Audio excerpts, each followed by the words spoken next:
Santiago, gracias por atender a OK Diario en un breve momento, en un breve intermedio en una campaña que está siendo frenética, ¿no? Sí, la verdad es que sí. Bueno, muchas gracias a vosotros por el interés y gracias también por la oportunidad de que nuestro discurso pueda llegar directamente, que es lo que más nos está costando durante esta campaña. Bueno, estamos en Murcia, es un calor, un bochorno. Hay un concierto fuera de Iron Maiden. ¿Usted es de Iron Maiden, de AC/DC, La de verdad es Rocío que no, Jurado? yo soy más de Rocío Jurado y de Julio Iglesias, Claro. pero he visto que los de Iron Maiden son muy de Vox, porque han venido muchos a decir Había qué muchos es lo que aquí, van a sí, hacer el sí, domingo. sí, sí, estaban Sí, ahí sí, sí, sí. esperándole. Sensaciones después del debate, como cuando hablaba de que hay prácticamente unanimidad, estamos hablando de que se le ha visto muy bien y muchos dicen que de ahí se ha llevado un puñado de escaños. ¿Usted qué sensación tiene? Bueno, no lo sé. Yo no sé si esto cambiará la intención de voto, pero sí estoy seguro de que ayer conseguimos que una parte del mensaje de Vox, una parte de lo que importa a los españoles y que estaba fuera del foco de la campaña, se pusiera en mitad del debate ante muchísima audiencia. 7 millones y pico de españoles llegaron a conectarse en algún momento al debate y para nosotros fue muy satisfactorio poder afrontar no solo algunos temas que nos importan, sino otros temas que la izquierda ha metido en el debate político y que nosotros nos atrevemos a confrontar con toda claridad. Para mí lo más significativo del debate fue comprobar que ayer el gobierno era incapaz de decir qué era una mujer para ellos. No me lo contestaron durante toda la noche. Son incapaces de responder a esa pregunta. El gobierno más feminista de la historia, el gobierno que se pone la pegatinita morada, el gobierno que acusa a todos los demás de machismo, el gobierno que decía que iba a proteger a las mujeres de la violencia contra la mujer y que no reduce los crímenes y que encima acaba consiguiendo que haya más violaciones en España y pone de patitas en la calle a los peores criminales sexuales.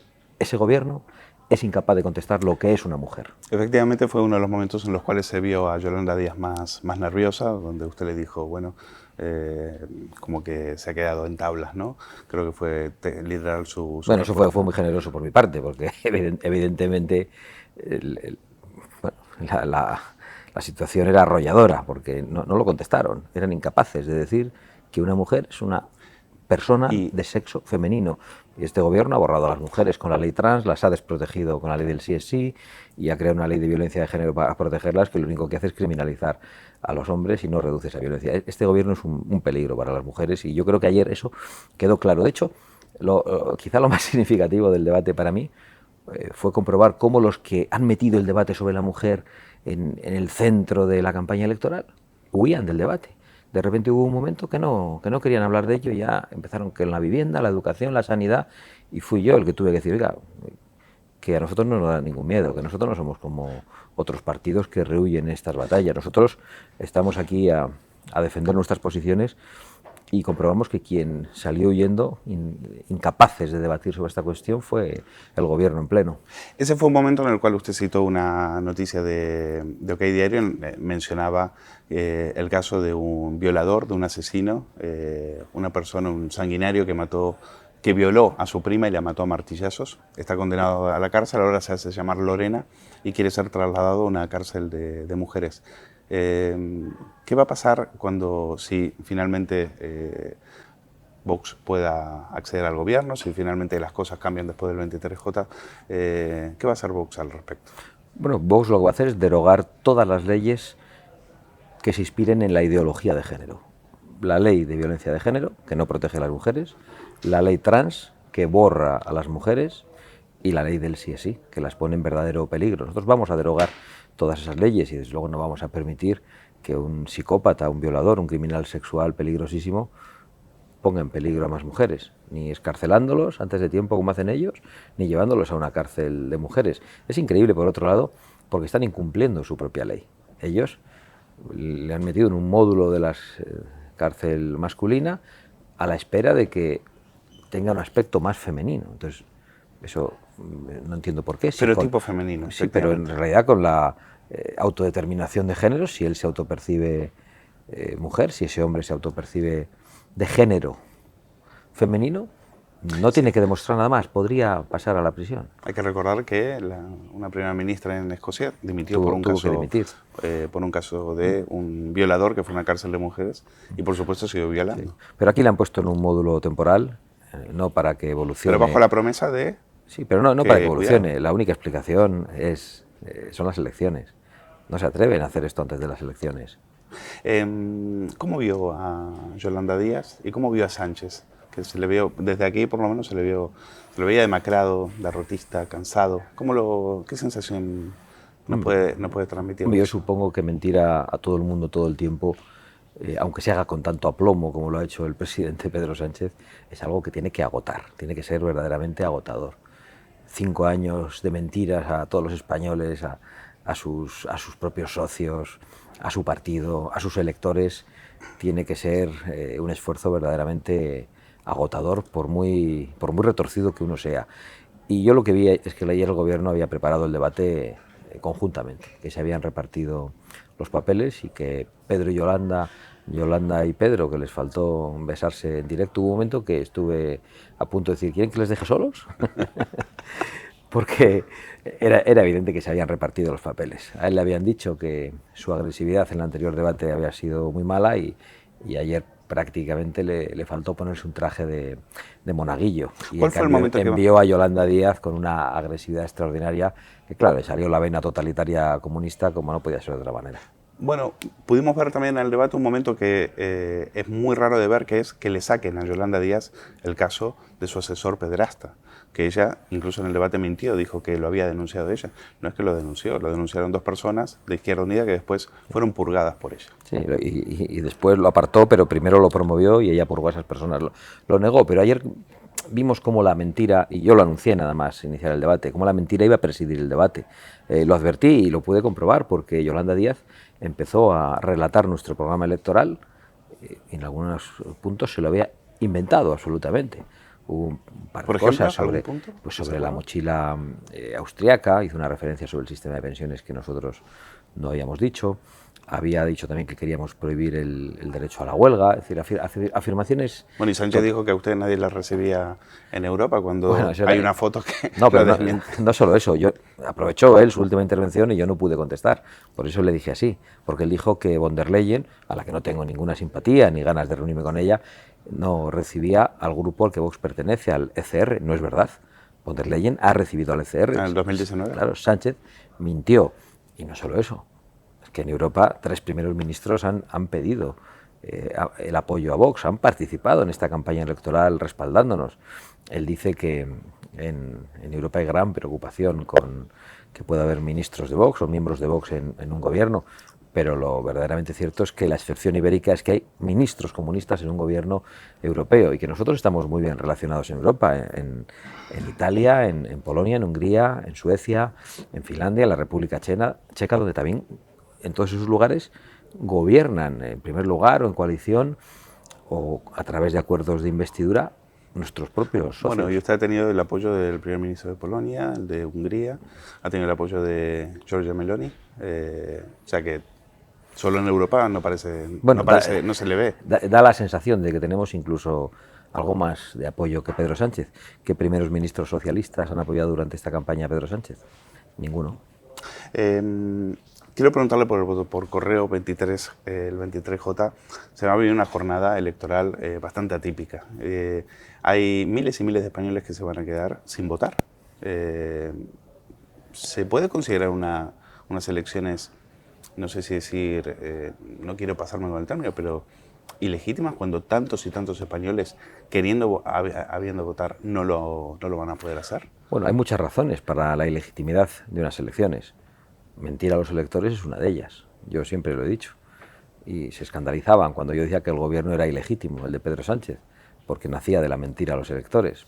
La mentira no es ilegal, no está en el Código Penal, pero es profundamente ilegítima.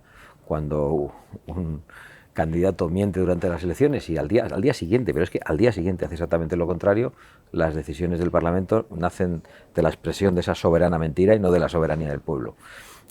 Unas elecciones convocadas con mala intención en mitad del verano, en la época en la que todas las familias están de vacaciones, en un momento en el que no se quiere dar a correos los medios materiales y los medios humanos para poder hacer frente a esa avalancha de peticiones de voto por correo y que puedan terminar en una situación en la que miles de personas no votan, pues son unas elecciones en las que si el resultado se juega por unos pocos votos, podríamos estar ante una gran disputa. Y yo espero que eso no pase, francamente. Espero que eso no pase porque la ampliación del plazo permita que las personas que aún no han podido votar, habiéndolo solicitado, lo hagan. Y si no, que se tomen las medidas excepcionales para que esas personas a las que no les ha llegado el voto a tiempo puedan volver a ser incluidas en el censo de este domingo para poder participar, en su caso, de manera presencial. Bueno, la Junta Electoral les ha hecho caso. Finalmente han ampliado el plazo. Lo pedimos hace una semana y no nos hicieron caso y finalmente lo han hecho. Pero finalmente, ¿qué pasaría si al final miles y miles de personas no pueden votar? Pues desde el punto de vista democrático, ¿qué sensación queda? Desde el punto de vista democrático es muy grave que una persona no pueda votar. Ahora bien, miles y miles es un número muy determinado.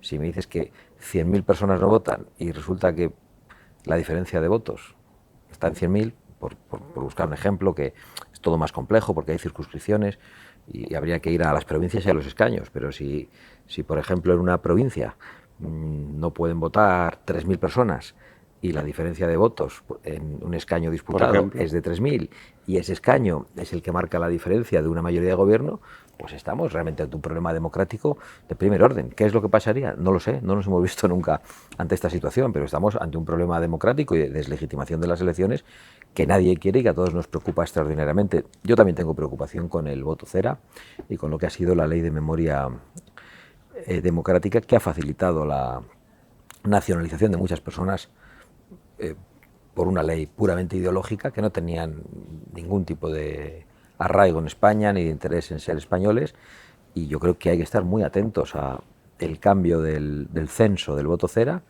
ver cuáles son las personas que se han incorporado, en qué países, y estar atentos a si cambia mucho la participación del voto de residentes ausentes desde las elecciones anteriores a estas, porque no sabemos si puede haber regímenes en Hispanoamérica no precisamente democráticos que están llevando a sus secuaces a nacionalizarles como españoles porque tenían algunos abuelos españoles y para hacerles votar en masa en España. Bueno, hemos visto a una diputada socialista en Venezuela prometiendo nacionalizaciones masivas.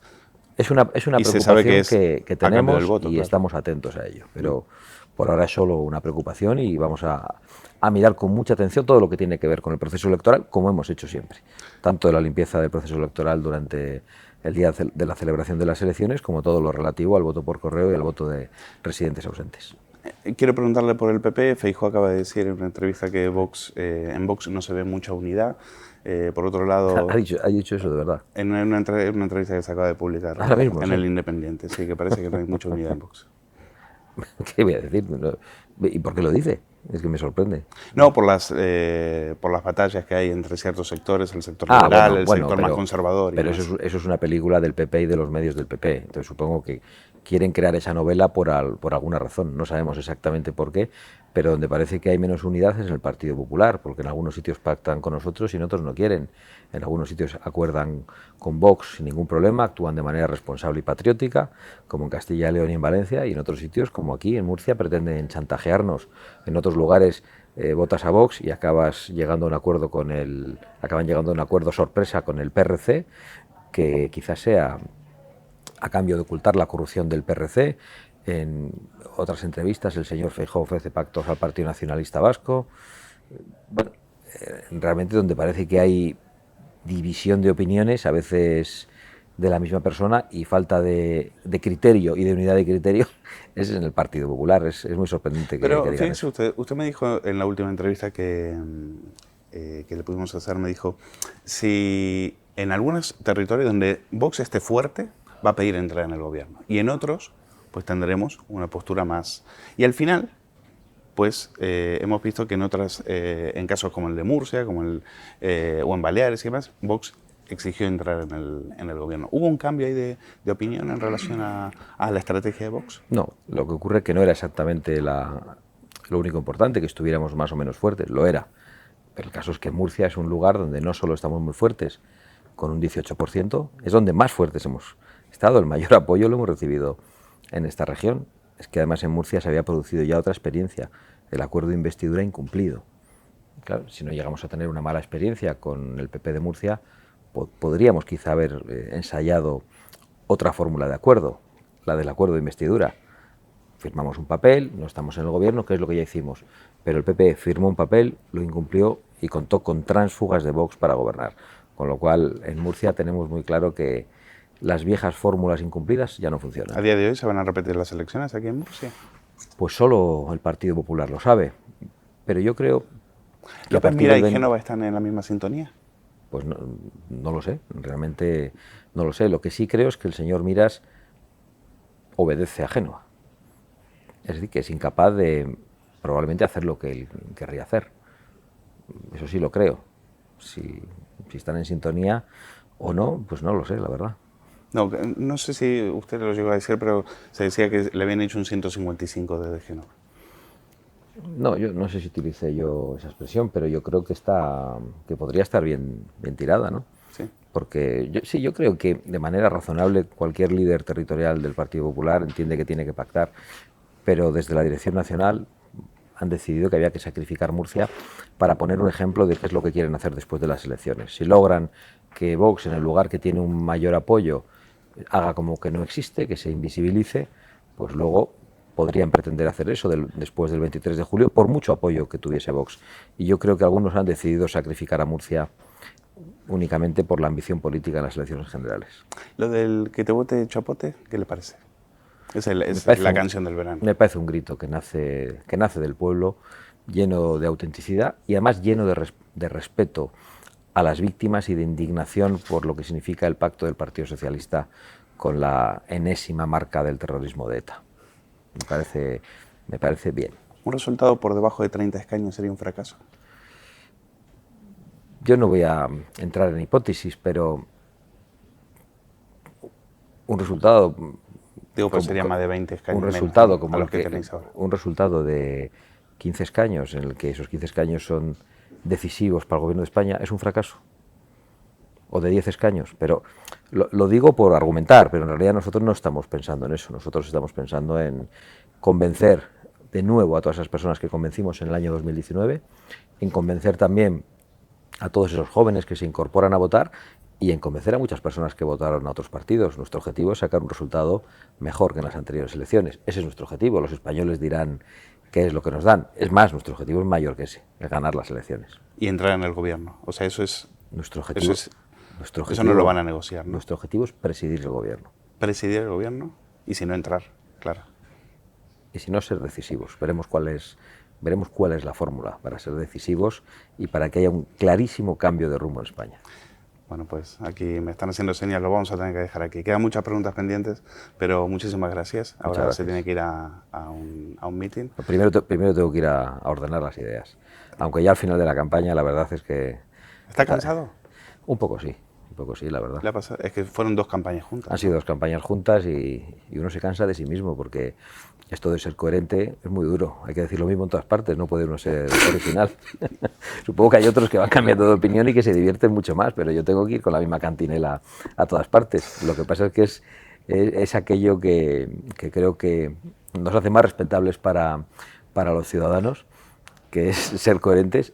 Y además nos da una gran satisfacción porque nace de nuestras convicciones más profundas. Bueno, tengo que dejarle ir porque si no su jefe de prensa me estrangula. Muchísimas gracias, don Santiago. Un placer, gracias a vosotros.